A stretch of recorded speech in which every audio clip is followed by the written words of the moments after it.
Hello, everybody. Hello, and welcome once again to Career Expert Roundtable. I'm Bill, the company's expert, and as always, I have Abby from the YouTube channel Life Work Balance with me. How are you doing today, Abby? I'm doing well, Bill. How are you? I'm peachy keen, as they say.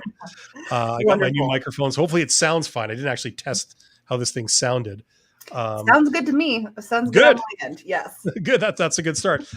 So yes, this is the regular live stream we do every couple of weeks where we answer your questions. This is going out live on my YouTube channel, on Abby's YouTube channel, And my Twitch and channel as yeah, well. yes, and that too. So wherever you are watching this from, you should see a chat box somewhere in the vicinity of the live feed, and get in there if you have questions, anything about careers, anything about job search, or employment in general, I imagine. And we can help you out. Abby is a recruiter. I'm a former CEO. So between the two of us, we could probably answer, hopefully, whatever you're wondering and help you out. That's the whole point. And we have something to start off today, something that Abby sent in. If I can operate my own technology here, let's see. Here we go. I'll make it big here. Yes. So, Abby, why don't you take us through this? Yeah, so this was a comment that got left on one of my community posts for this live stream. So just in case you're watching from my channel, if you're not able to make a live stream, if you put your questions in the comment section, we'll hopefully be able to address them live like we are right now. Yes. So this person watches my videos. I get comments from them pretty frequently. And so just to start us off with the first part of their question, they're wondering how charisma in interviews, how they can use it to work in favor of their probably interview success. Some people say that it works wonderfully well for them if they're highly charismatic. And at the same time, other people might feel like they're not highly charismatic.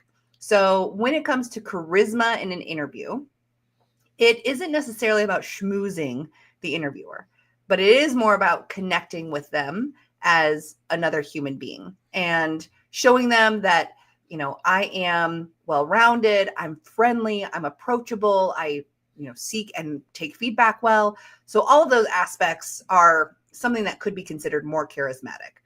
If you are lacking charisma, you don't have a lot of affect, so you're not displaying emotion on your face. You're pretty resting face. There's no smiling. There's no, inflection in your voice. You might not have any movement.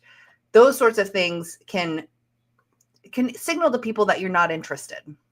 So charisma is really building that rapport with the other person that you're interviewing with and letting them know that you are excited and enthusiastic about this opportunity. Anything you want to add to that, Bill? Yeah, I mean, I only have a sort of basic understanding. I don't have a degree in psychology, but it's like charisma is being likable, right? So Yeah. I imagine it derives from several different sources. It could be like a choice of what to say. Mm-hmm. Obviously, is going to have an effect on how likable you are. If you give some tremendous cuttingly rude comment about the other person's shoes or something, like it's probably not going to make you likable, right? So that is a factor, but a lot of it is body language, things like this, how you your facial expression or the intonation of your voice, things like this. I mean, I don't know, but it seems like a lot of different factors would all come together to create charisma, like likability, and the effect is that the other person wants to deal with you. They have a good feeling about you. They feel that you're being forthright and genuine. You have good intentions. You're not trying to mislead them. And therefore, if they feel better about you, they would want to help you, or they'd want to, I don't know, be nice to you or give you more time. And, there's like a lot of sort of effects of it too, right? Absolutely. Yeah. Well, the people that I've worked with as coaching clients who I've had to give the feedback to that they're not doing a great job of building that rapport over, at least the video chat that we're having when they're doing their interview preparation. The advice that I usually give those people is pretend like you're talking to one of your close friends. This isn't going to be, you using super inappropriate language or, inside jokes or anything like that. But if you think about the interviewer like someone who you're already comfortable with, then the chances of you being more charismatic and likable and personable is higher.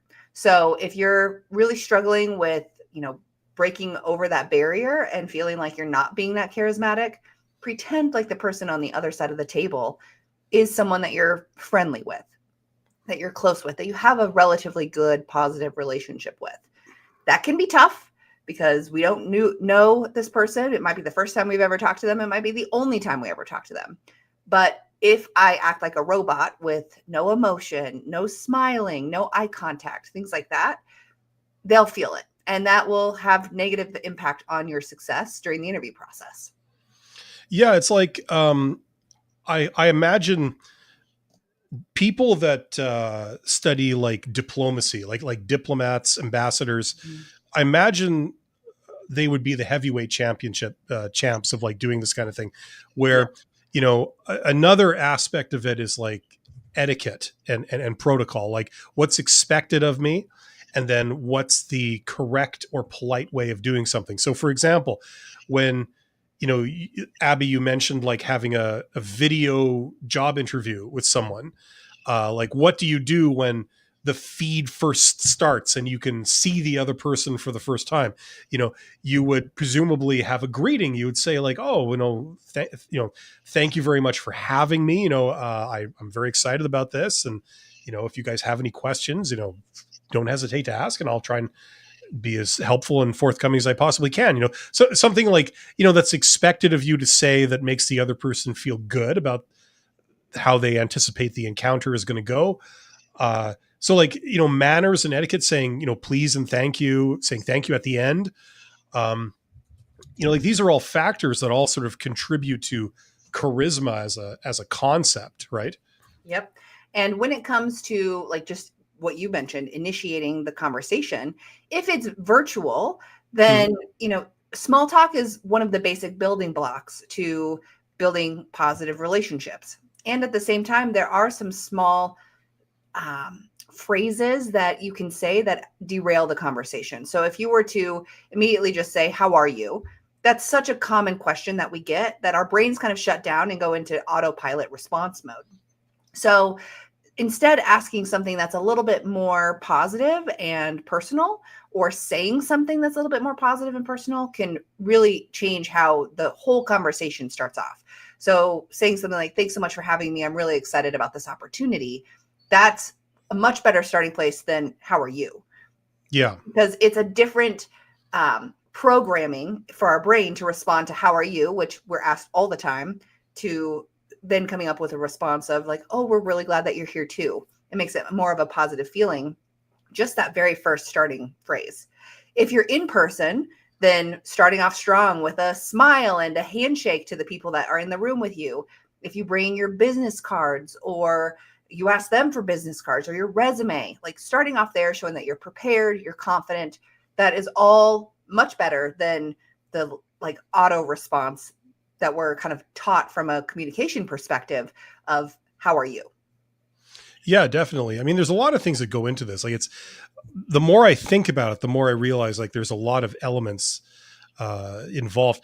Now, I imagine everybody's concern here, what everybody's wondering about is like, how can I increase my charisma in a job interview? And all I know is that, a long time ago when I was sort of learning this stuff, being an introvert, a lot of this didn't come naturally.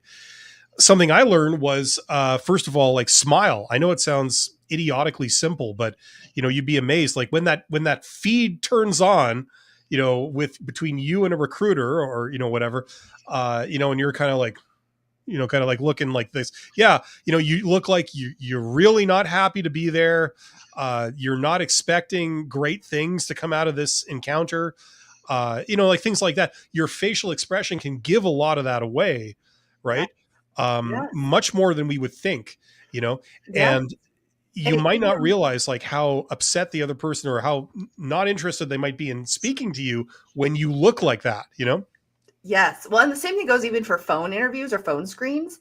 If I am smiling while I'm speaking, the interviewer on the other end of that phone call can hear the difference in your voice and your, inflections and all of that. Yeah, that's So a real thing. That's a yeah. real thing. It's So you sound smiling. different when you're smiling. Yeah, exactly. Yes, yes.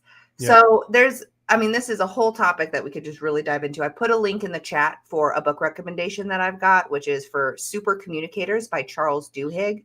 So if you go to Amazon, you can get, whatever format you'd like of that book, or check out your local library. I'm sure they have a copy too. But Super Communicators is one of those books that gives you pretty tangible techniques and tips on how you can implement some of these communication aspects to improve your charisma and build better relationships with other people. Yeah, in job interviews, they end up hiring the person they like the best. That really is a thing. What do you think about that, Abby? Do you agree with that statement, or is there factors involved here? I do. So when it comes to hiring, the initial process is weeding out the people who don't have qualifications. So the people who are interviewed likely have qualifications to do the job. Then what it comes down to is the interviewer's experience during the interview with each of the candidates. If they like you and they feel like they can get along with you and they can see you working with them and their teams, the chances of you being moved on to the final round are much higher than if they're like, ooh, this person's going to be the anchor that completely derails our whole boat and, pulls us down, sinks this ship. And while we might need their skills, we don't need the drama that comes with them or their inability to connect with other people. So that's what makes interviews so tough. Is interviewing is not straightforward. It's not black and white. There's a lot of gray area and there's a lot of subjectivity to it that is all dependent on who's interviewing you. I've been in several interviews where we have one interview and we're like, okay, we think this person is our front runner. Then we have a second round of interviews and we're like, this person who we thought was our front runner is no longer in the consideration because they were not able to make it past that. That's quite the cultural fit. Quite the shift. Yeah. Yeah. So if you're not able to connect with someone and they don't like you or they don't feel like you're going to fit in with their team or their organization, they're going to move on pretty quickly.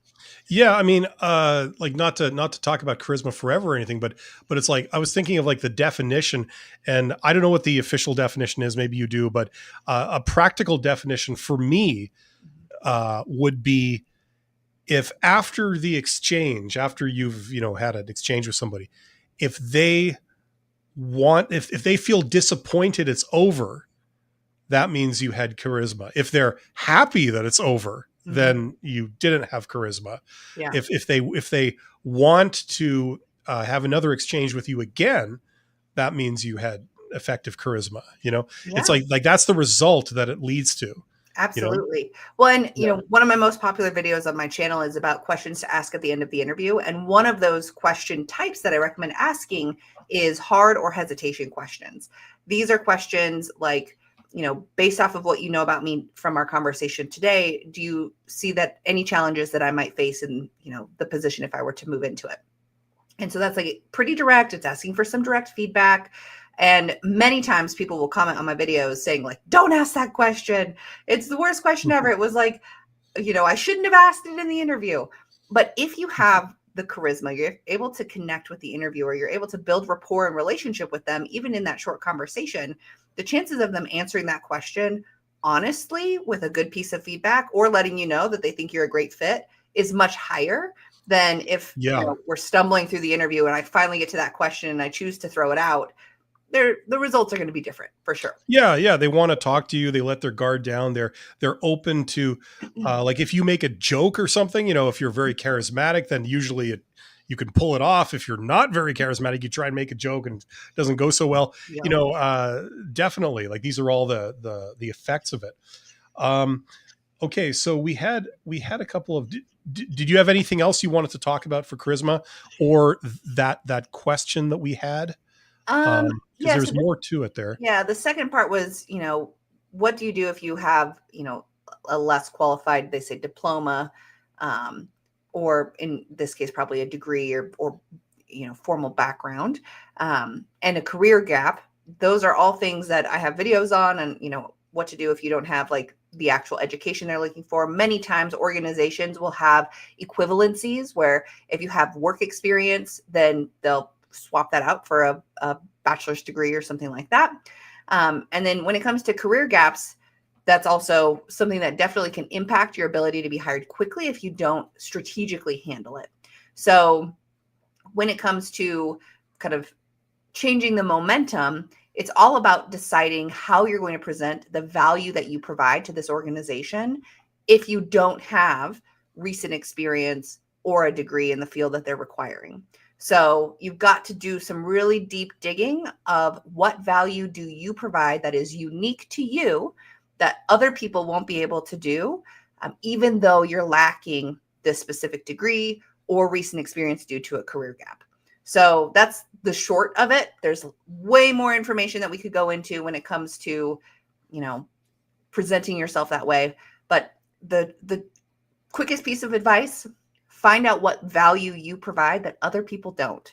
What makes you special? What makes you unique that is a good fit for this organization, this team, this role? And you need to be able to present that, which ties back into charisma. If you just say, well, I'm the best at what I do, that's not very charismatic. And the person that you're talking to is going to be like rolling their eyes and sure you are. So you got to figure out the best way to present it.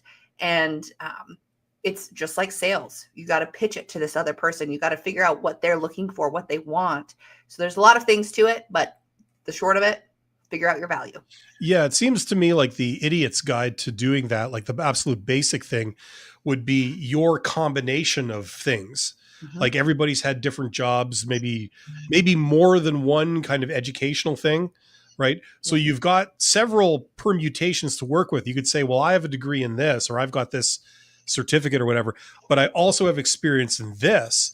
That gives me a little bit of unique insight into certain things. I can bring this to bear. I can bring that to bear, or I have experience doing customer service, but I also have experience doing sales or, whatever. I bring both of those perspectives to this job. That would give me a unique insight that most other candidates may not be able to speak to, so whatever you have, your particular combination of stuff, you can say that gives me an edge. That gives me a unique insight or a unique perspective where I bring all of this in how I make decisions and how I organize myself or how I communicate with people or collaborate with people. That would be kind of the first step. So if you can't think of anything when someone says like what Abby said, what do you bring? What value do you bring?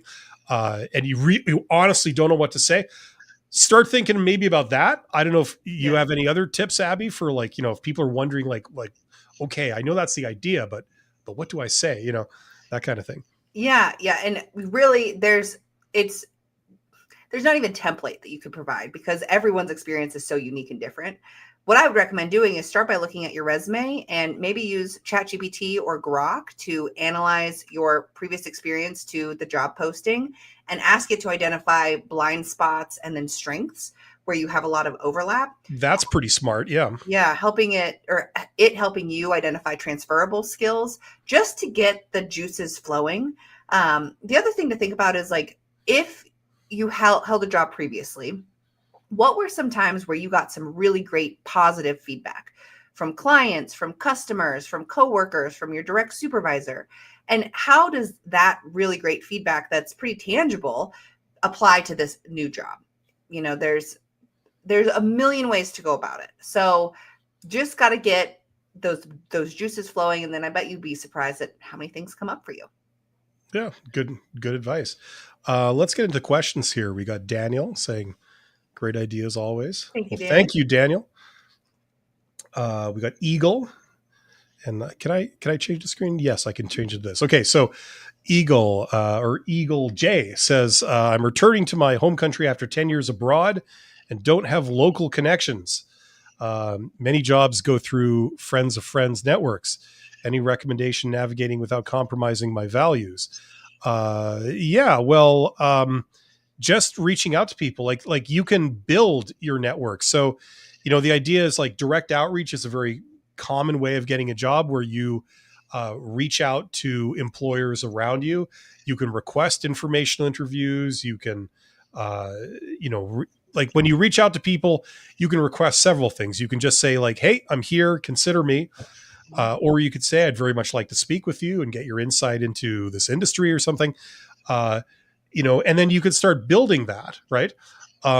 you can't instantly, like, if you're worried that other people get like friends of friends things going, there's not really much you can do about that. That's what they're doing, um, what you can do is you can start building up connections of your own, and you can do the thing where you don't wait to be called, you reach out to them, and that can carry a certain amount of value too.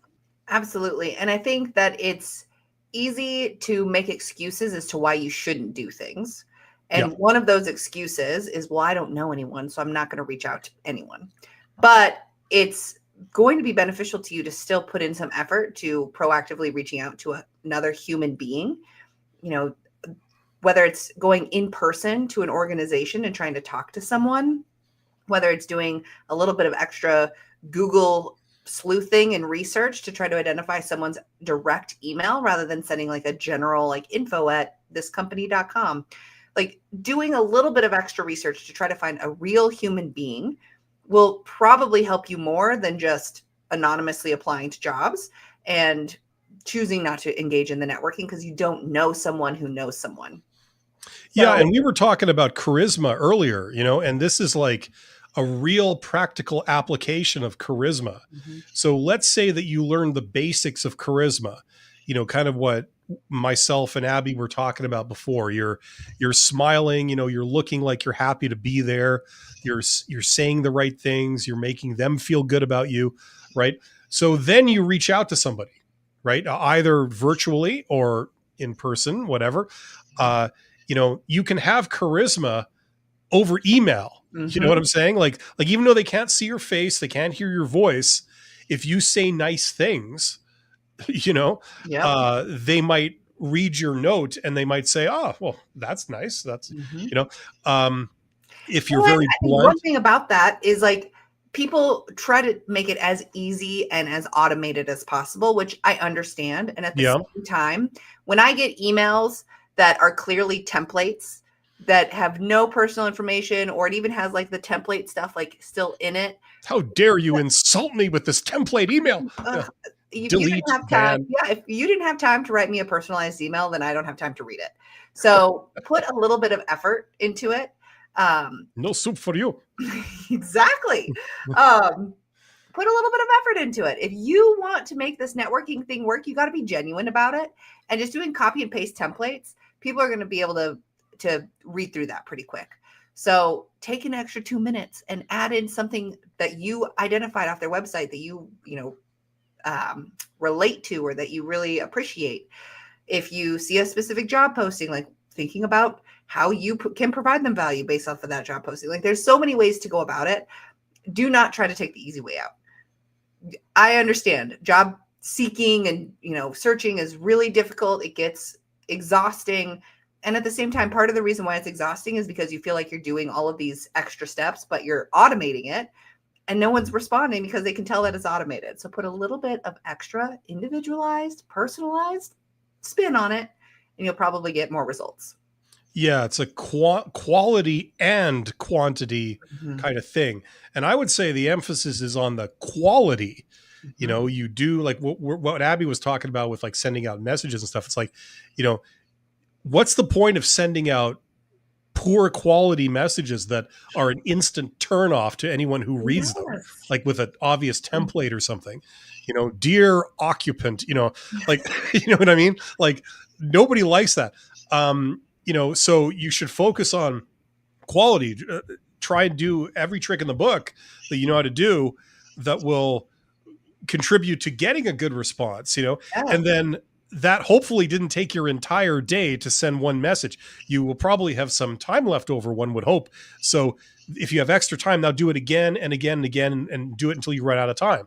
But you're doing high quality things, right? Yep. So imagine if you got a note that said like let's say it's public knowledge, they can see that you did something. You were part of a team that did something. You had a win, right? And you get an email that says like, wow, you guys clearly did a fantastic job at this thing that you tried, congratulations. I'm sure you must be really pleased with yourselves, and deservedly so, because that's really cool. I wish I knew how to do that. I would very much love to know how you guys did that, because it's very impressive. Like, imagine if you got a note from someone and it started with that. How would you feel? You'd probably be like, oh, well, thank you very much. Yeah. You worked very hard. Yeah. Yeah. I like the cut of your jib. I don't know who the hell you are, but I already got a good feeling about you. Uh-huh. That's charisma, right? Mm-hmm. So there's an application for it. Yep. Did you answer this question? Did you answer the question? Yeah, I think we did. In a long, drawn-out way, we did answer the question, which was essentially, you don't have to rely exclusively on friend-to-friend, networking. You can cold network. You can start to build those relationships just like you would with anyone in a new, city or town. Yeah. How are you going to meet people? You go about it in a very similar way. Maybe not, like on an app necessarily, but you don't need to know anyone to do networking and do it effectively. Yep. And I don't think that compromises your values. I think if you show up in a genuine, authentic way, then you're not going to compromise your values by meeting new people. Oh yeah. Yeah. You shouldn't have to lie or do anything like that to do any of this. Mm-hmm. You're being super authentic, super genuine. Like, if someone does something cool and you tell them, like, wow, I think that's really cool, that shouldn't be any kind of, I'm saying, like, a questionable, like, erosion of values, I'm saying, or to say, hey, I can do this. If ever you're looking for that, let me know. I'd love to work with you. Neither is that like any kind of compromise on any personal values, I think. I agree. I agree. Do you want to take this one? I can't pronounce the name. I'll let you. I think it's Lakshika. Lakshika. That's not bad. Hopefully that was close-ish. So what are the appropriate ways to show respect to both managers and peers in a professional setting, and how should these approaches differ?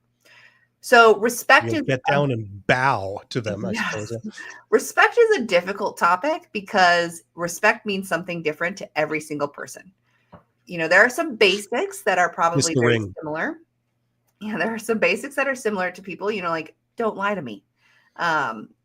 Be honest. Those sorts of things are probably pretty universal. But if you were to ask someone else the definition of respect, it's probably a little bit different than your definition of respect. So to me, the way to show respect to both managers and peers is, we could go on a whole tangent about this when it just comes to like how you interact with other people in a professional setting. I think the first thing is you want to avoid engaging in gossip and talking poorly about other people, because regardless of who you're doing that with, it will likely impact how they feel about you. And they'll wonder if you are going to do the same thing to them when they're not in the room. I also think that when it comes to engaging with managers and peers, speaking to them in a direct yet compassionate way is important. You're not going to beat around the bush. You're not going to try to like make up excuses. You're not going to take credit for things that were not your responsibility. Doing what you say you're going to do. Those sorts of things are ways to demonstrate respect. When it comes to the different approaches, you might be more friendly and personable and conversational with your peers. You might have moments where you can joke with them and laugh with them and, build those types of relationships. Whereas with your supervisor, while you still might have some of those moments, is likely a little bit more professional, focused on business, what you're doing, what you're, needing assistance with, things like that. I do think it is beneficial to have a enjoyable relationship with both peers and supervisor, because if you have a bad relationship with your supervisor, that's the number one reason why people choose to leave their jobs. So hopefully your supervisor is also someone that you can confide in, someone that you can let them know when you've got some hard things going on in your life, personally or professionally, so that they are aware and can help support you in a more effective way. But yeah, I feel like I didn't really give any specifics, but Bill, do you have anything that you'd like to add? Yeah, I would like to say for the supervisor thing, or manager thing that they mentioned, okay, I'll just say this. You respect their time, because usually managers have more than one subordinate. They have several subordinates, and they have to get information both ways. They have to explain, here's my instructions. I'd like you to go do this. And they also have to get information back. So how did it go? tell me what happened, debrief, right? Yep. And the problem, as a lot of managers would know, you have employees it's easy to talk to because they're very brief. They don't come to you to have like a general nebulous discussion about something trivial. They realize that you've got like 8 other employees to direct and keep tabs on. Mm-hmm. So you can't have all your time taken up by this one person. Yep. Now sometimes you need direction, or you need an explanation, or you have a serious issue that you need to discuss with that takes a bit of time. But taking their time up for like trivia, for things that aren't really necessary, and not understanding that idea, I think is like, there's a certain level of maturity or experience. Like, you have employees that understand, like, okay, and they make it really easy. They say like, okay, so what would you like me to do? And then if they have a question, they ask it very briefly. You explain. It's like, oh, okay, that was easy, Yep. rather than going into like, okay, here's the 9 possible approaches I could take to this. Let's get into the pros and cons of each one. And Yeah. you tell me what you think. It's like, no. So that's what I mean by respecting time. It doesn't mean you can't talk to people. It just means kind of get to the point, talk about important things, and not about trivialities that you could figure out on your own, kind of thing. Yes. And I actually teach a class called The Art of Managing Up, which is managing your manager and making their life easier. So some of the tips with that is like identifying what their preferred style of communication is and adjusting your style to that. So for example, there's readers and there's listeners. There's people who want information ahead of time to read and process. So in that case, I'm more of a reader than a listener. I want to get an email ahead of time with an agenda and some questions for me to think about so that I can be prepared for a conversation. Then there are listeners. Listeners are not necessarily worried about the pre-meeting information. They want to listen and engage in a conversation in the moment. So as a reader, I've had bosses who are listeners. So I know that if I'm going to go have a conversation with them, if I send them an email ahead of time, they're probably not going to read it. The email is probably more for my benefit of like thinking of how I want to talk about whatever it is we're going to talk about. But they're not going to look at it. So I probably am not going to send it to them. I might send them a follow-up email about our conversation, but they're the kind of people who want to just walk in the hallway and chat about whatever it is that I want to chat with. So understand their communication style and adjust your style to meet them, because it's much easier for you to adjust to one person than them to adjust to their 8 people that they're overseeing. The other thing that you can do is think about your performance review ahead of time and draft it for yourself. Know what goals you have for yourself. Know, like what sorts of things that you've done well, what sorts of things are areas of improvement or growth for you. That type of work that you can put in ahead of time is going to be really beneficial for you when it comes to your actual performance review timeframe. So there are things that you can do to make your manager's life easier. One of the other things is, I don't know if you've heard the saying, like, not my monkey, not my circus. So think of you as the employee. You have this problem, and we're going to just say it's a monkey that's on your back. Many times what happens is we go to our supervisors and we say, here's my monkey. This is my problem, and I'm putting it on your desk. Help me solve this. I might even walk away and leave my monkey with my supervisor. Suddenly our supervisor has 15 different monkeys that were never their monkeys to begin with. So the goal is to say, here's my monkey, and I'm going to take my monkey back with me and go solve this problem myself. So the ways to do that is say, here's this problem that I'm facing. These are the solutions, and here's the one that I think is the best option. I need your green light. Is this the right idea? Expressions with monkeys are always the best expressions. Yeah. Monkey on my back, monkey on the bed, that kind of. Yep. Yep. So the goal is to keep your monkey on your back and not leave it with your supervisor, because they don't have time to deal with 15 monkeys. They have time to deal with their own monkeys, but not your monkey and everyone else's monkey. So respect their time for sure. Yeah. It's like, what I know of, there's only 2 real methods that I know of that you can get feedback, or you can get information about what someone's work style is or communication style. Number one is to ask them directly and say, like, listen, how would you like me to present this for you? There are many different ways. Like Abby, you mentioned you have different types of bosses with different personalities, different preferences. You yourself have different personalities, different work styles, different communication styles. It's hard to adapt sometimes. So number one, you can just ask directly and say, like, would you prefer that I do it this way, or would you prefer that way? Do you want me to come to you and kick around ideas, or would you prefer me to just take care of it and bring it to you when it's all done? Get direct feedback. The other thing is to be open to detecting somebody's body language. If something is kind of working for them or it's not, it might be the way you would prefer to work or to communicate, but maybe it's not their preferred way of operating.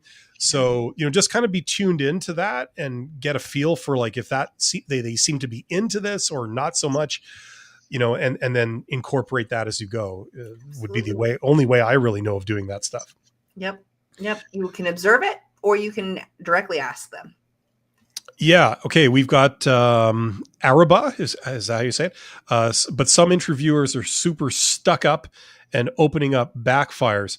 Well, I don't know about opening up, but first of all, you're right. You will encounter people, every type of person that's super stuck up. And, also our definition of super stuck up can vary, but I agree with you. I've met some pretty arrogant people in my life, and they're not too ashamed to wear that on their sleeve.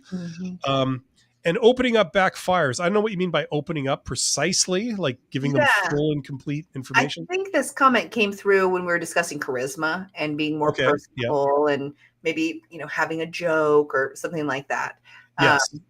Really what this comes down to is reading the room. If you are in an interview with an interviewer who is, straight-faced, is just following the process that they've got written on a piece of paper in front of them, then getting a little bit comfortable and casual probably is going to backfire.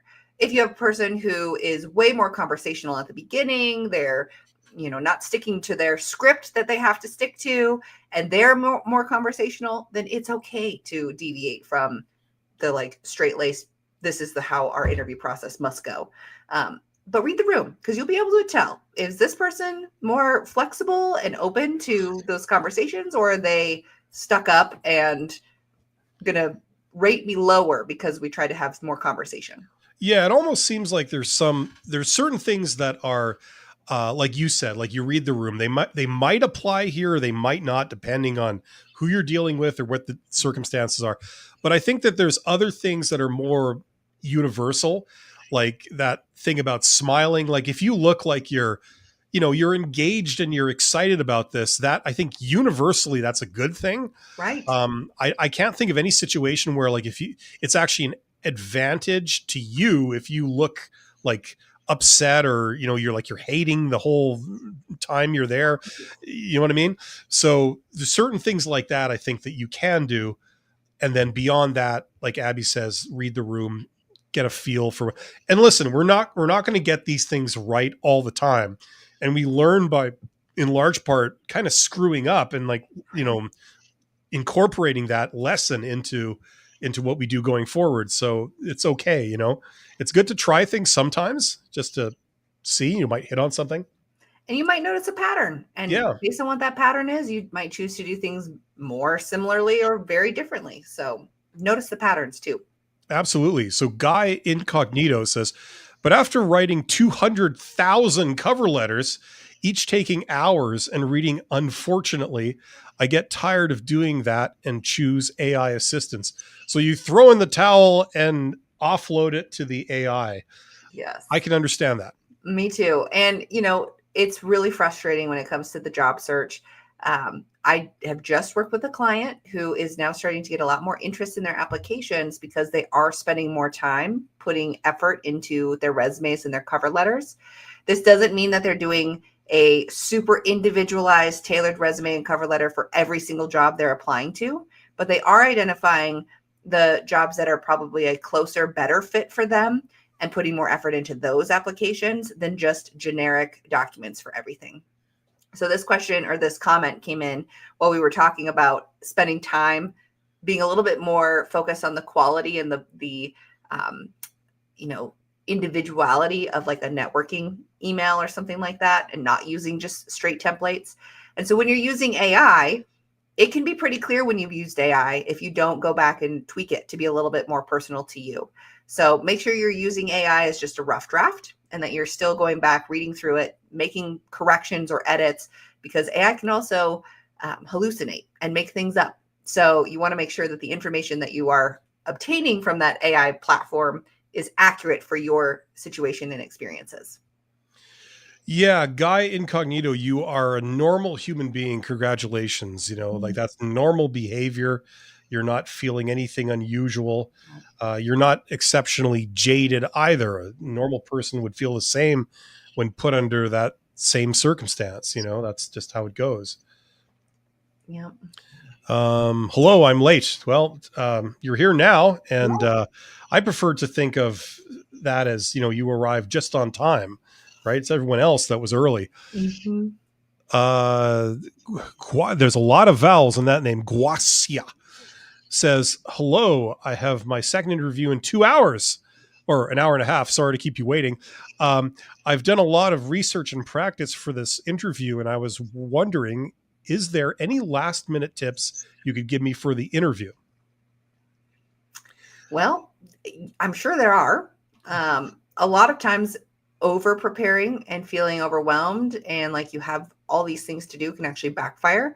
So I would also recommend giving yourself, a 10 to 15 minute break where you stand up, walk around, go outside, get some fresh air. Before your interview, depending on if it's in person or virtual, either will work for this.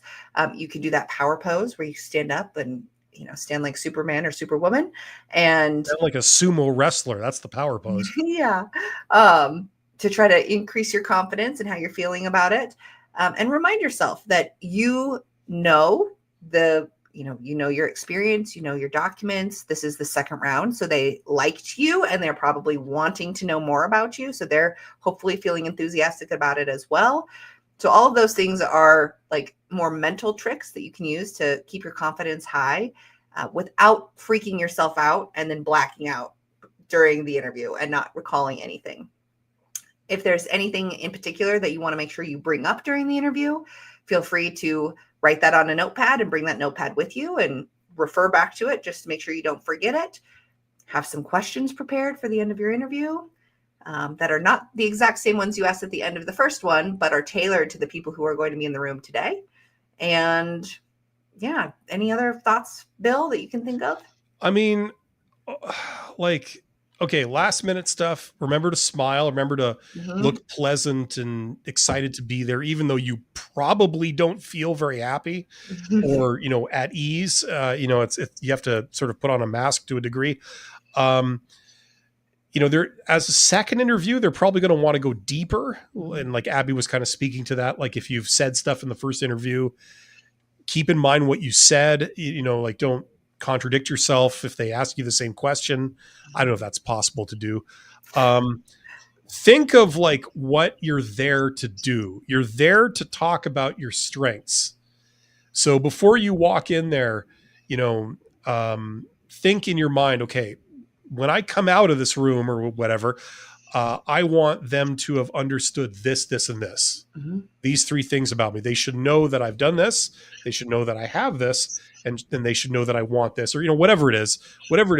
Like just sort of remember that. So like when you go in there, you don't walk out of the interview and go, "Oh, I forgot to tell to mention this obvious big thing that I did."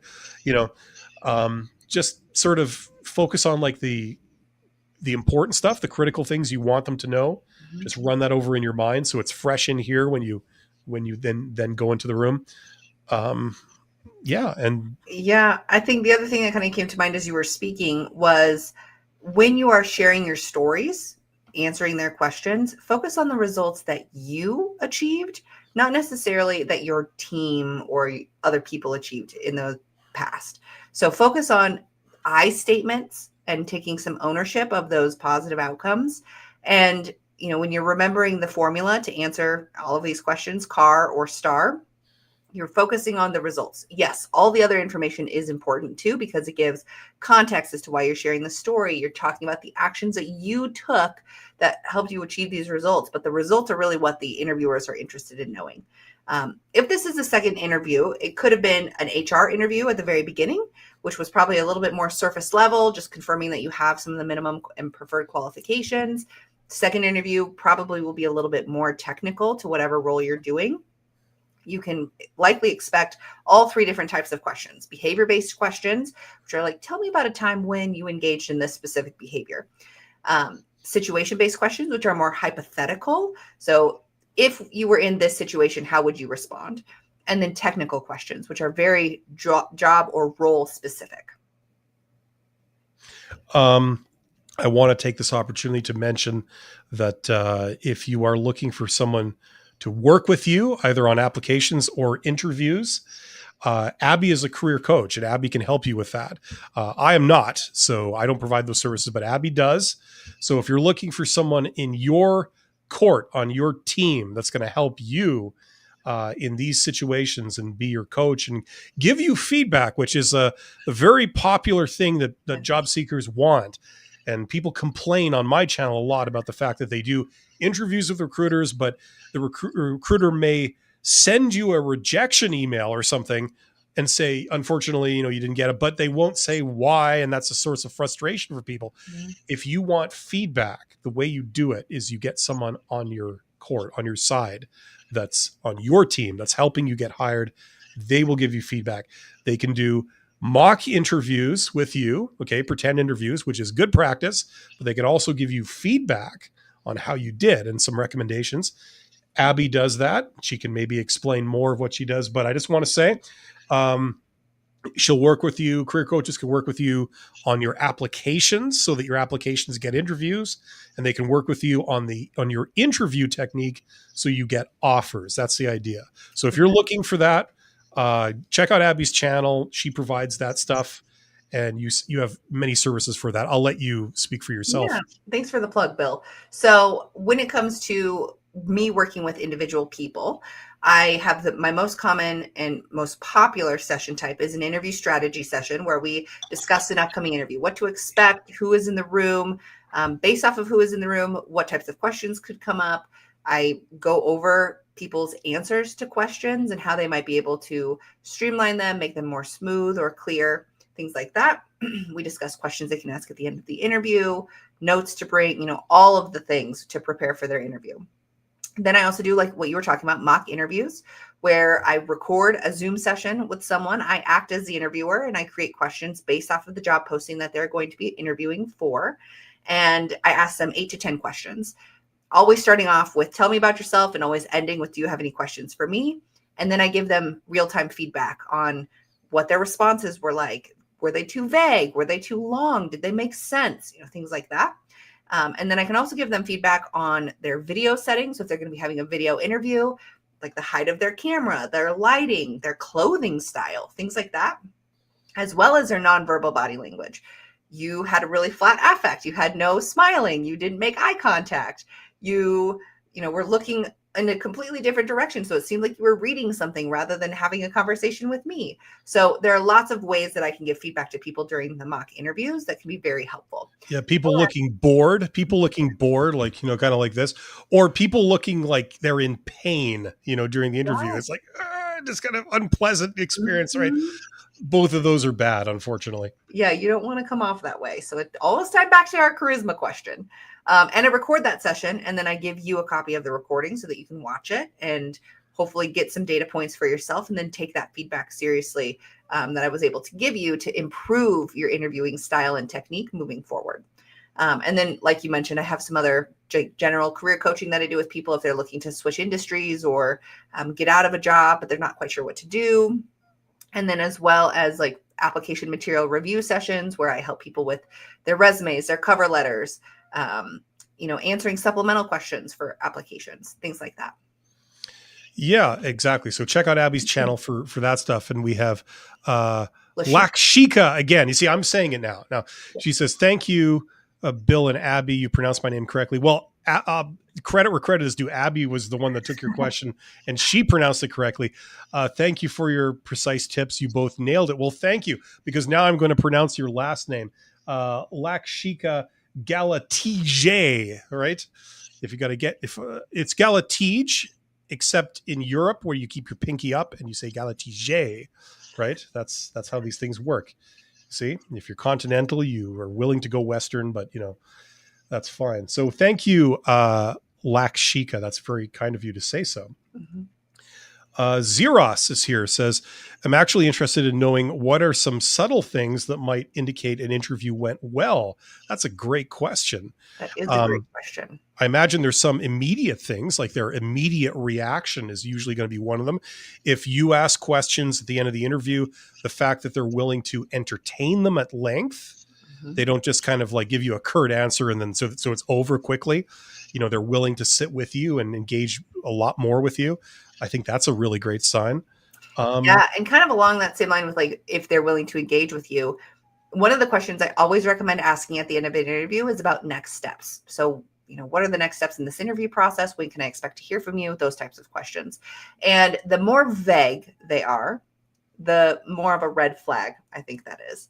The Yeah. more concrete and clear they are, more of a green flag. It's a good thing when they're saying, okay, well, we've got 6 other interviews, so you can expect to hear from us by Friday. Having very specific details and timeframes is always great when it comes to positive things are going well. If I'm a recruiter and I'm not wanting to hurt someone's feelings, I might say, oh, well, we've got a couple more interviews and you can probably expect to hear from us in the next 2 weeks. Yeah, when they talk to you about other interviewers that they're taking, that's always fun. I always felt that's like breaking a lot of etiquette. It's like, don't tell somebody, oh yeah, I've got lots of other interviews lined up. It doesn't feel great, but yet a lot of people will do that. It's poor form. But at the same time, if they're more specific, like, well, we've got 3 other interviews scheduled today. We'll be making our decisions tomorrow. And then by Friday, we'll have, feedback for all of our candidates. That to me is a much better indicator that things are going well than the vague, like dancing around the topic. Same thing goes, like I always recommend sending a follow-up email after an interview. Follow up, thank you for the opportunity. I was really excited about this. You can ask clarifying questions. You can, do your value proposition one more time in your email. If you get a pretty immediate response from that, that's good. If it's, no response or it's just like, thanks, then maybe not such a good indicator. The other things that can indicate that an interview went well is if you feel like you built a good relationship with the interviewer and they enjoyed themselves during the interview, which I know is super subjective. There's not like a very specific thing that you can say this indicates that it went well or not. But if, again, going back to our charisma conversation at the very beginning of this stream, if you are not feeling like you build a good relationship with them, you weren't feeling good about the interview ending, then it's possible things didn't go well. But if you are feeling like you got the interviewer comfortable, they were smiling and laughing or engaging in your conversation and answering your questions, then chances are completing each other's sentences. Yeah, that kind of stuff, right? Exactly. Yeah, the kind of eye contact thing. Yes. Uh-huh. Yeah, I think a certain amount of that comes with experience. When you're just starting off, especially if you're, not like a people person kind of thing, it's going to take a while to get your bearings because they're going to act somewhat professionally and say, following protocol and say like, well, thank you very much for coming in. And, if you've done a few interviews, you can probably tell the difference between somebody going through the motions, like I just kind of did, well, thank you very much for coming in. We will let you know, or they genuinely mean it where they say, wow, thank you very much for coming in. This has been really fantastic. It feels a bit more genuine. So sometimes you can pick up on that stuff, but it's very subtle. It's very subjective. I don't think there really is any surefire way of knowing for sure, how you did. I think a lot of times, you tell me, Abby, a lot of times recruiters don't know because you're still talking to other people, so you seem pretty good, but I really don't know where you stand in the running because I haven't talked to the other people yet. So, yep. And they might have specific numbers that they're wanting to meet. Like say we got 100 applicants and we want to do a first round interview with 10 of them and then a second round interview with 3 of them. I might, really like you, but you're our first interview and I still have 9 other people to interview. And then I have to narrow that list of 10 down to 3. Yeah. So, there's lots of things that are going on. You can't make a absolutely 100% all the time correct inference about how your interviews are going. But in general, if you feel like you're having good conversation with the people during the interviews, they're being relatively upfront and clear with you about what to expect next. Those are all things that I think indicate that things are going as well as they could be. What is within your control, you've succeeded on. Absolutely. We have Eagle J again. Says I've earned a BA, MBA, DBA. Holy crap! That's like doctor of business administration, I guess, Yeah. right? So you're pushing the envelope of human knowledge when it comes to how to manage something. How to manage That's awesome. businesses. Yeah, DBA, and built an international network. But in my home country, employers often favor short courses and low salaries. How can I position myself without being seen as too expensive? That's going to be a challenge with a doctor of business administration. I imagine the strategy you would take would build off that, right? Like you would go from academia outwards into maybe the private sector or wherever, government, and you know, sort of position yourself based on the fact that you're an expert. You know, you by definition, you know about something more than any other person on the planet when you have a PhD, right? So I imagine that's going to be the source of your value. So the question then becomes like, okay, who would be interested Mhm. in engaging you for something? Like, could you advise? Could you, consult? I don't know. The thing to do is, in my opinion, is go on LinkedIn, and you may need the premium version or whatever you call it to do this, or get the free month of premium. You know, they're always trying to push that free month of the premium. So get that, cancel before the end of the month, and then you don't have to pay anything. And do a people search for people that have like a doctor of business administration, maybe in the area similar to what you have. You could refine this by geographic region. Yep. So, you know, it's in your city, or, you know, your certainly your country, but your region, and see what positions they are in. You know, are they all in academia, or are they all consultants or whatever? And that'll give you a hint of maybe where you could go. And then if you want more specific information, learn how to reach out to these people, get informational interviews, and ask them questions about like that, about how the industry works. You know, what has enabled them to be in that position? What do the people hiring them care about? You know, that kind of stuff. Get them to explain their career a bit. And you will then learn all the tips and tricks about how these people got into those positions, and the landscape of, you know, for people in that with those qualifications like you have. That's what I would say would Yeah. probably be the best way to find out. Well, and in your previous comment, Eagle J, you said that you're returning to your home country after 10 years abroad. And so my other thought is maybe have some flexibility. So if the jobs in your immediate area are just not meeting your compensation requirements, then maybe you need to expand your job search to other remote jobs, or even have some flexibility To in Monaco. yes, to where you're going to live. You know, if you recently moved back, you feel like you don't have a lot of ties to, you know, people where you currently are, then maybe you have the ability to move, you know, to the other side of your country to take a job there. Maybe there's remote options. You know, there's a lot of ways that you could go about it. You know, the low salary thing, if it's not meeting your compensation requirements, then it shouldn't even be a consideration of yours, because they're probably not going to come up to meet you where you need to be. So you need to figure out where the jobs are that do match your requirements, and then figure out how you can maybe focus or narrow the search a little bit from there. Absolutely. And it's a general rule that, you know, the higher you go in terms of salary, or the more specialized the work you do, means you're going to be relocating further afield, right? Like that's just how these things work. If you've got a very generic kind of thing like accounting, whatever, it happens everywhere. You don't have to relocate. If you've got something very, very, very specialized, and presumably with your PhD, you're going to be very specialized.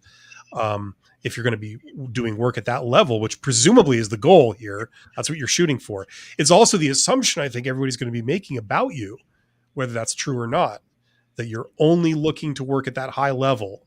So they may not consider you as a candidate for lower level jobs because the assumption is you're overqualified. This is not good enough for you. The moment you have a chance to jump ship and take something better, you will, whether or not that's the reality, right? Yep. And along those lines, if that is the case, if you're willing to take jobs that might seem underqualified for someone who has a doctorate in business administration, maybe you don't include your DBA on your resume. You only include what's relevant to the job that you're applying to, so that they don't make those types of inferences or have the type of bias against you. If you're willing to take a job that only requires a bachelor's degree, then having your doctorate on there might do you a disservice. So it's possible that you can just only tailor it to be what's relevant for the job that you're applying to. Absolutely. So hopefully that makes some sense there, Eagle J. I wish you the best of luck. Yeah. Zeros, we have Zeros. From your experience, what are the most common ways strong candidates sabotage themselves in interviews without realizing it? I think being too cocky, coming off as way too confident that I'm the best fit for this job and there's no one else who can do what I do. When in the reality is there's a lot of people who can probably do what you do. Extreme cockiness. Yes. Yes. The other thing when it comes to just like appearances, people make judgments based on what they see. In the first 5 seconds of a conversation with someone, they've already made lots of judgments about who you are based on what they see in front of them. So, a really strong candidate might show up in a really sloppy attire that just completely sabotages their success in an interview. I did an interview with someone who was interviewing for a recruiter position, and they had some really strong recruiting background, yet they showed up to our interview in a tank top, and their hair was in a, messy situation. And so it just was a tank top and a tutu. A tank top and a tutu, yes. So it just didn't feel like they were that committed to kind of the level of professionalism we were expecting from someone who was going to be working with a diverse client base, candidates and people internal from a hiring manager perspective. And so the way that they physically showed up really influenced the interview panel on if we wanted to move forward with this person or not. And we ultimately didn't move forward with them. The 3-piece suit and the face tattoo that says cat killer across your forehead. Yes. Always a popular choice. Well, you brought up a good point, Abby, about the cockiness, the confidence, because it's such a fine line between, being confident and selling yourself, but it can flip over into, if you go too far, it can flip over into like arrogance, or what comes across as arrogance or cockiness, or, assumptions. It's a very fine line.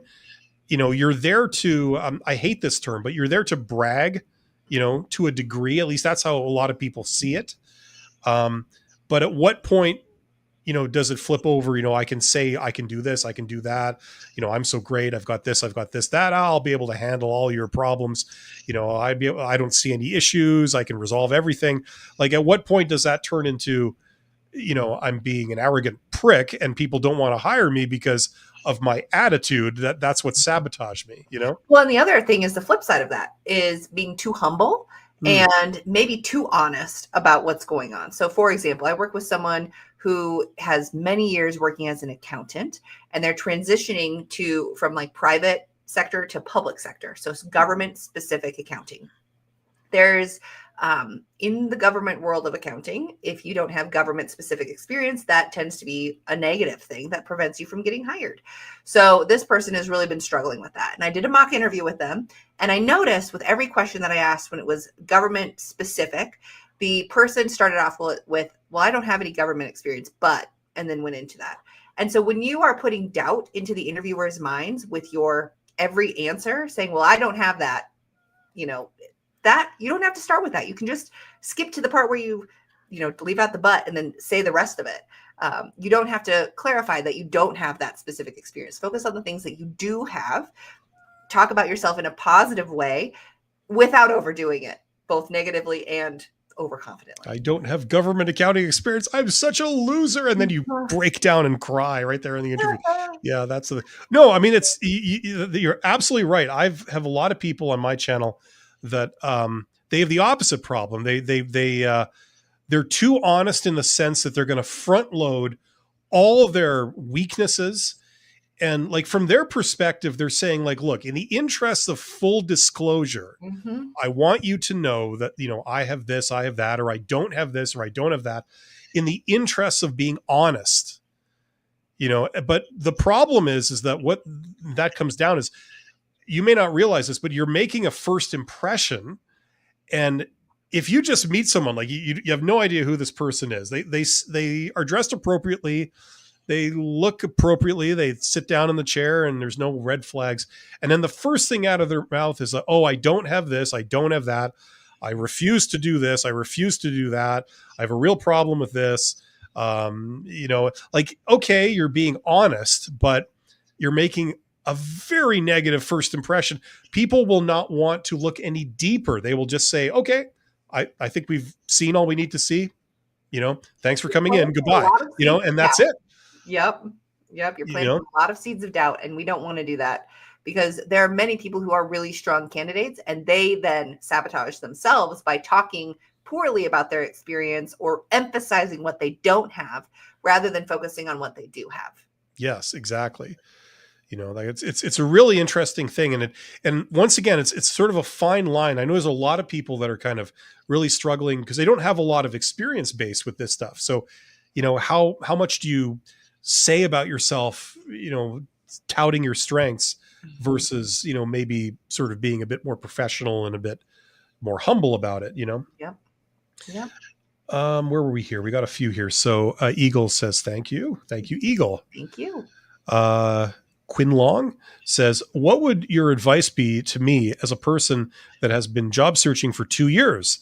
I'm slowly networking with people in my industry, revising my resume and cover letter, listing my university career center, or listed my university career center. I think that is. Working with them. Well, just like number one, I think, is understanding that a job search campaign involves, I think most people would advise it involves more than one thing, like more than one method. So, applying for posted jobs, I think, is a component of it, right?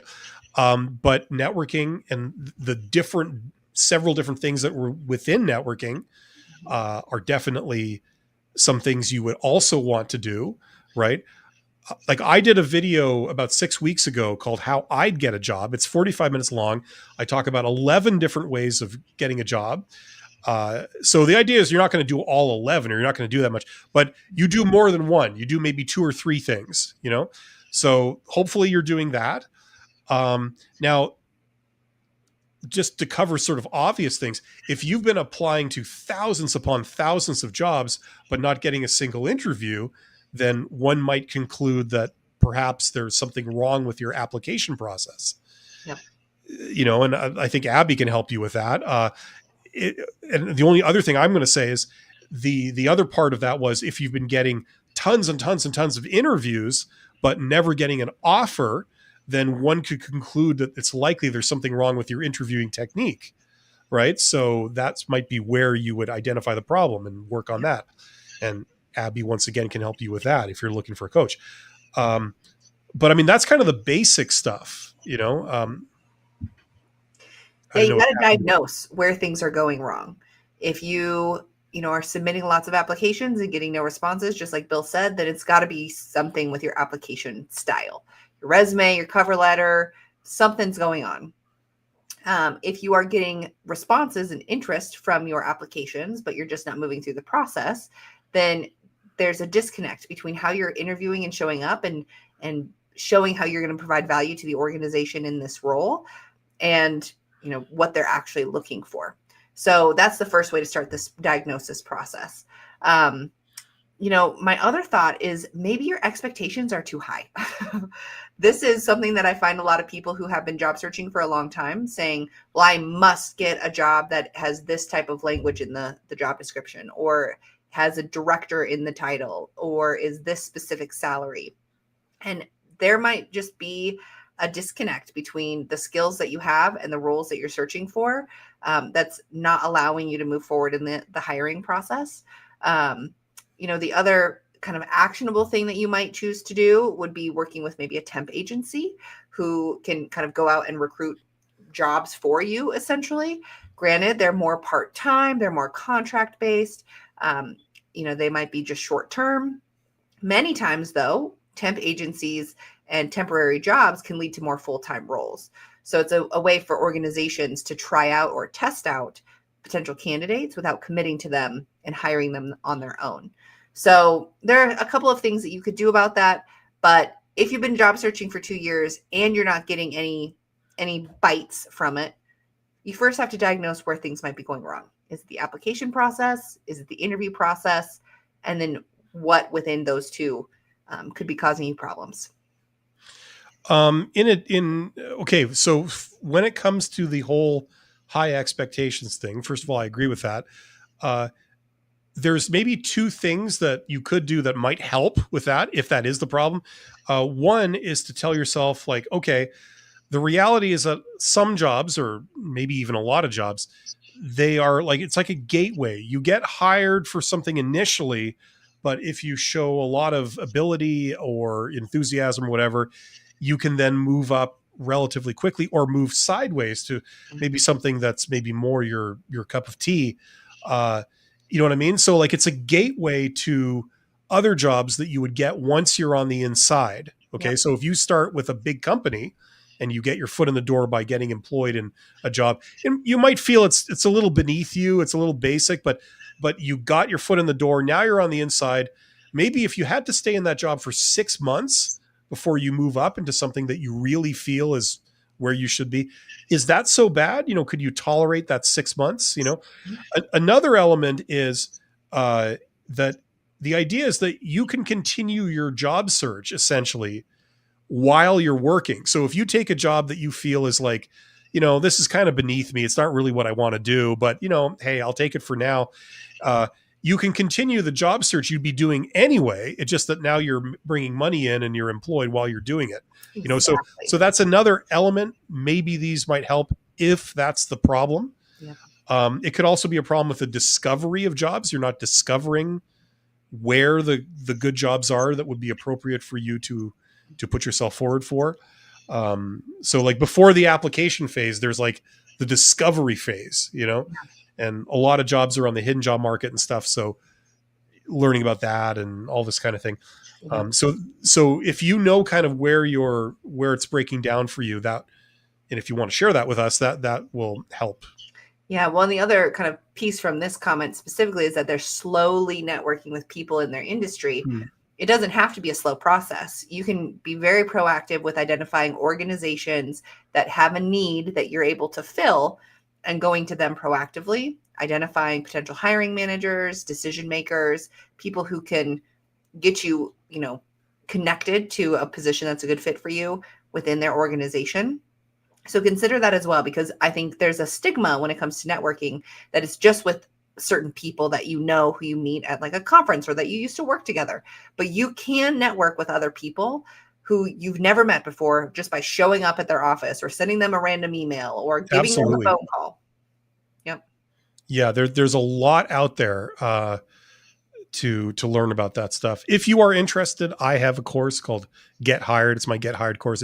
If you're watching this on my channel, it's linked in the description box below the live stream. Where I talk about many things. It's like all my advice in one place.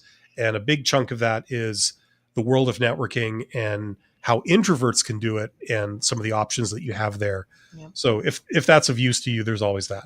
But it continues, I believe. And that's the same one. They verified that they are working with the University Career Center for advice on job application materials. And then there's a follow-up that just got submitted saying, I greatly appreciate the advice from both of you. I would say I have not received any interviews at all after submitting a job application to companies. So okay, now, how many applications is what I'm wondering. Like, yeah. Have you sent out thousands or you've sent out like 10? You know what I mean? Because how much would you say, like if you're job searching for 2 years, Abby, how many jobs would you reasonably apply for if you're doing things right? It would be like probably a couple thousand by now, I'd imagine. Yes. You Yes. know, Well, and I think it was last live stream we had someone who said they were applying to 2 to 3 jobs a week. I think at minimum you can that's apply to 2 to low. 3 quality jobs at minimum per day, 5 days a week. Yeah. And so, that's potentially 8 to 10 jobs a day if you're full-time job searching. And if you're doing a full-time job search and you're not currently employed, then you should have the freedom and the flexibility to get pretty customized with your applications. And so that would be my first question is I want to look at your resume and I want to see kind of what types of resumes you submitted to what jobs, what differs between them, what's the same between them. Many times what happens is someone will have a resume that's got 2 columns. Applicant tracking systems cannot differentiate between 2 columns. So they read like a book from top to bottom, from left to right. I guess left to right if you're looking at me in the mirrored version of my screen. If you have 2 columns, that's probably going to kick you out right away. So you want to make sure everything is in just a single column format. Your name and contact information are at the top. Then you go into education, certifications, things like that, experience, whatever order you might want to put that in, but you don't have things in multiple columns because that confuses the computer system that's doing the initial sorting of an application.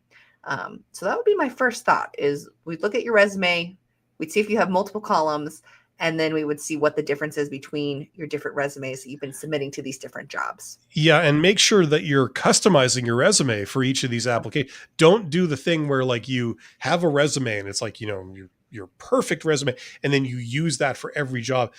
Because the way things work now, as opposed to 10 years ago, is that 10 years ago, that might have worked if you have like one resume, you just blast it out. Now, in order to really get anywhere in terms of like applying to posted jobs, you really need to be customizing each of these applications. So you have to send a custom resume with a custom cover letter if they require a cover letter. It has to be tailored because if it isn't, you will not be the one selected most likely, unfortunately.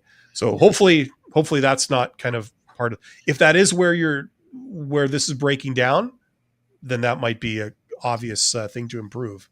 Yeah, they said I apply for between 3 to 10 applications a day. My resume is a single column and I'm slightly tailoring it. Then that slight tailoring might not be enough. You may need to go even more in detail. And the other thing I would look at would be length. Your resume for an initial job application should be 1 to 2 pages long.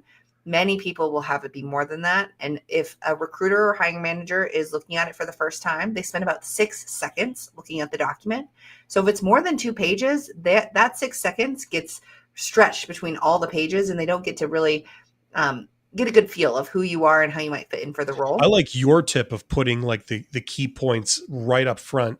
So Yep. if someone is looking, if the human is looking at it, they see all the important things like right there, like where there's an emphasis on it. Yeah. And you give yourself permission to leave off the stuff that isn't relevant to the job posting when you title your sections relevant experience, relevant education. Only include what's relevant to the person who's reading that. Put yourself in their shoes. Read the document as if you were the hiring manager hiring for this role. Do you care about all the things that are listed on this, or does it fall flat? Absolutely. Zeros says, appreciate the excellent video. Thank you, Zeros. You're awesome. 912 Racing. Yes. Congratulations on having a great interview. And at the same time, you don't really want the job. Less responsibility, but somehow more pay. I've never been more conflicted. How long have you been job searching?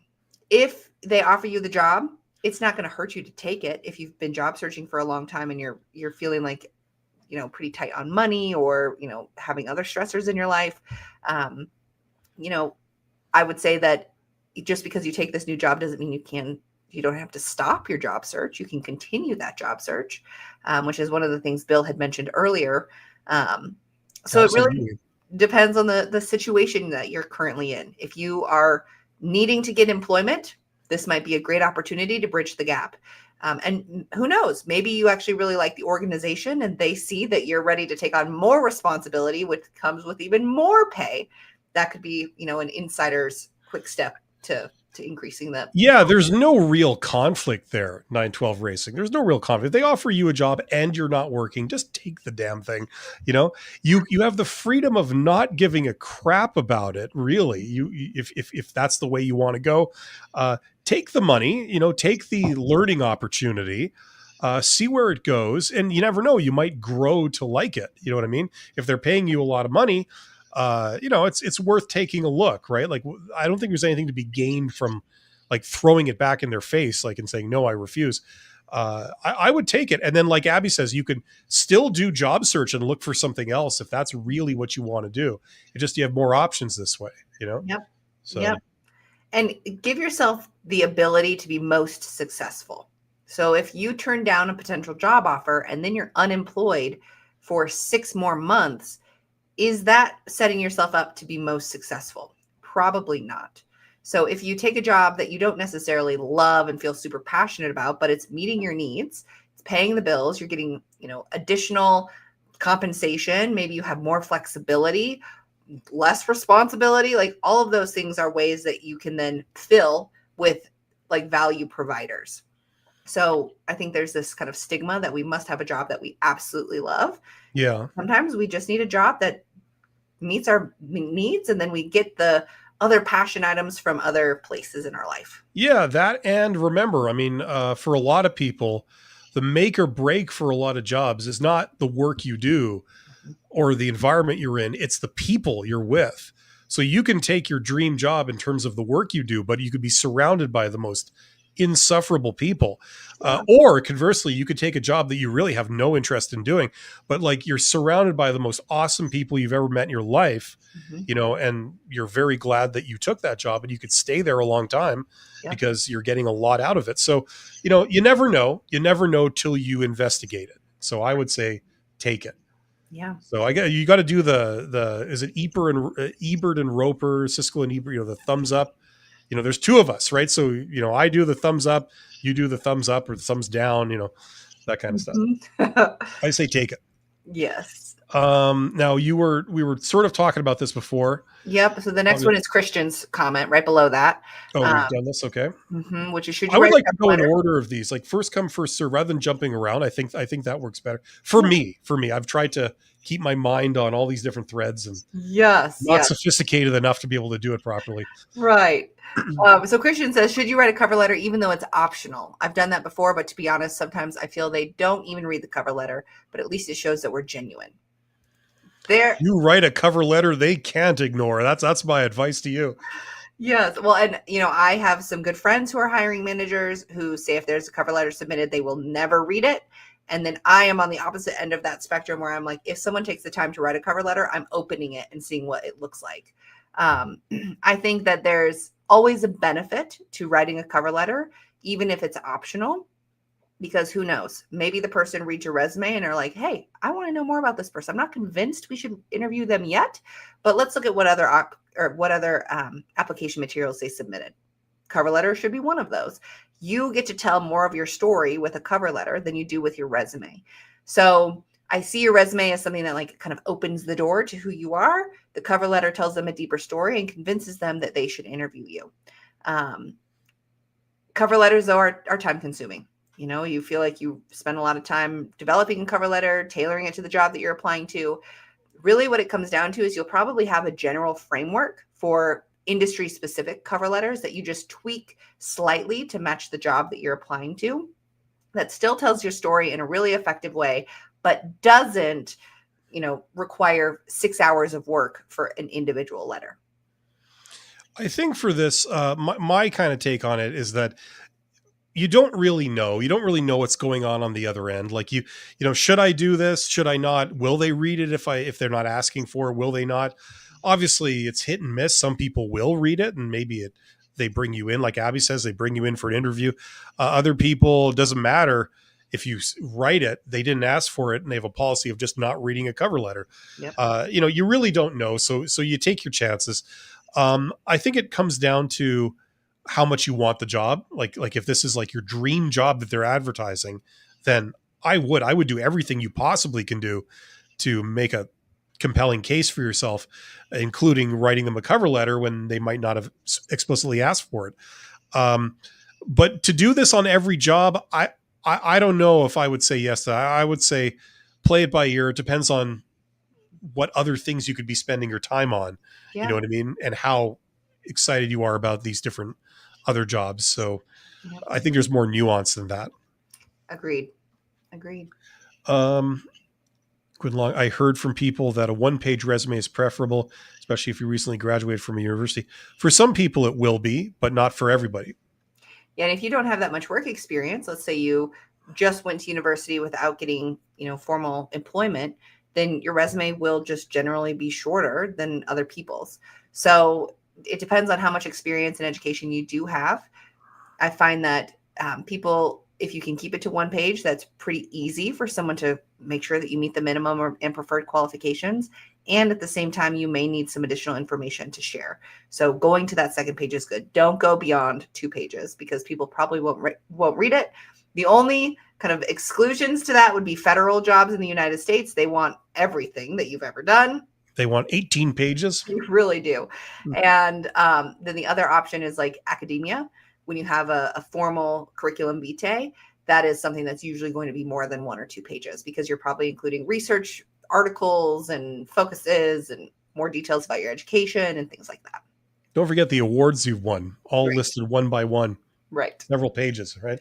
Yeah.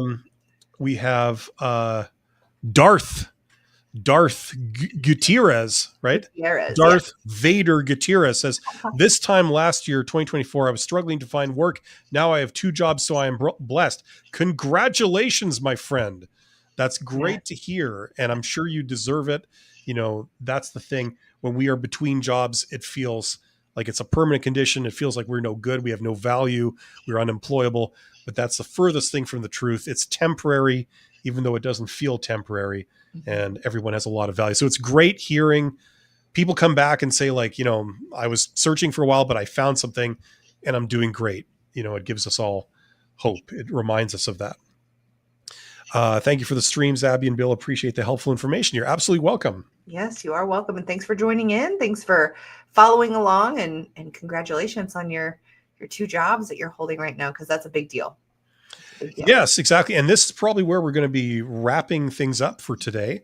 Just as a reminder to people, if you are looking for a career coach or someone to work with you on not only your applications for like how to get interviews, but your interview techniques so you can get offers. And even before all of that, to understand where the jobs are that you might want, what's appropriate for you, what options do you have available if you have certain education, certain experience, you're wondering like, what should I do? Which direction should I go? What am I suited to? Those kind of big sort of strategic questions. Abby can help you with all that. She's a career coach. Go to her channel. I don't understand why it doesn't show our names properly. There we go. So it says the Life Work Balance YouTube channel. Go there.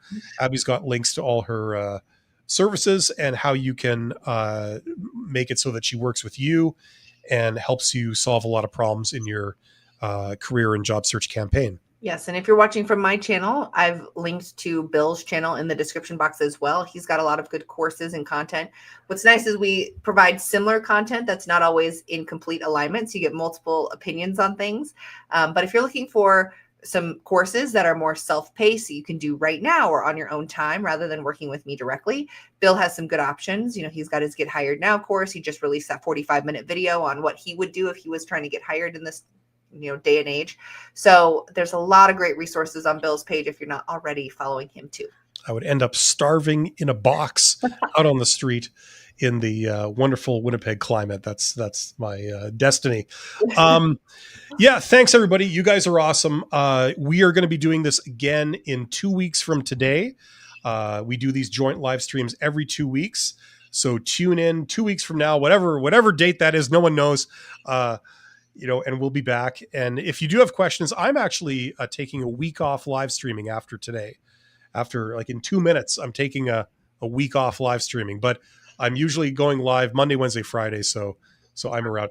Check out Abby's channel. And all the best to everybody. Thank you for your questions.